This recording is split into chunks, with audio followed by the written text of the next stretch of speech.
Hamas के खात्मे के लिए गाजा में इजराइल ताबड़तोड़ हमले कर रहा है। इजराइल की जवाबी कार्रवाई में अब तक गाजा में 3500 से ज्यादा लोगों की मौत हो चुकी है।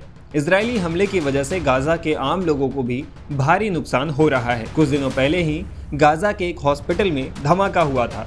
बताया जा रहा है कि इस धमाके में 500 से ज्यादा लोगों की मौत हो गई है। इस हमले को लेकर हमास और इजराइल दोनों एक दूसरे पर आरोप लगा रहे हैं, लेकिन इसी बीच गाजा के लिए कई देशों ने मदद का हाथ भी आगे बढ़ाया है। अमेरिका, रूस सहित कई देश गाजा में फिलिस्तीनी नागरिकों तक मानवीय सहायता पहुंचाने की कोशिश कर रहे हैं। दरअसल अमेरिका के आह्वान पर इजराइल ने मिस्र के रास्ते गाजा में मानवीय सहायता भेजने की अनुमति दे दी है।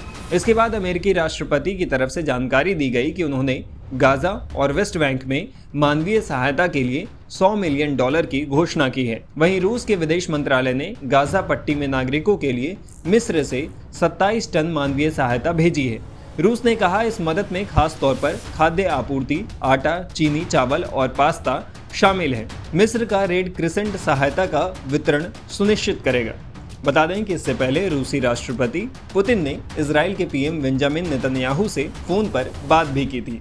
पुतिन ने कहा कि रूस इजराइल और फिलिस्तीनियों के बीच टकराव को खत्म करने में मदद करने को तैयार है। इसके अलावा राजनीतिक और राजनयिक माध्यमों से शांतिपूर्ण समाधान निकालने की दिशा में काम करने के वे इच्छुक हैं। रूसी राष्ट्रपति कार्यालय क्रेमलिन ने कहा व्लादिमीर पुतिन ने नेतन्याहू को स्थिति को सामान्य बनाने, हिंसा को बढ़ने से रोकने और गाजा पट्टी में मानवीय तबाही को रोकने के लिए रूस की तरफ से उठाए जाने वाले कदमों के बारे में बताया। क्रेमलिन ने यह भी बताया है कि पुतिन ने ईरान, मिस्र, सीरिया और फिलिस्तीनी नेताओं से युद्ध को लेकर चर्चा की है। इस दौरान उन्होंने कहा था कि नागरिकों के खिलाफ किसी भी तरह की हिंसा स्वीकार्य नहीं है। रूस का ईरान और प्रमुख अरब शक्तियों के साथ संबंध है। इसके अलावा उसका इजराइल से भी संबंध है।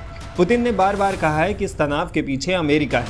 हमास और इजराइल के बीच युद्ध शुरू होने के बाद पुतिन ने कहा था कि ये अमेरिका के फेलियर का उदाहरण है। बता दें कि 7 अक्टूबर को हमास ने इजराइल पर अचानक हमला बोल दिया था। इस हमले में इजराइल के 1400 से ज्यादा लोगों की मौत हो गई थी।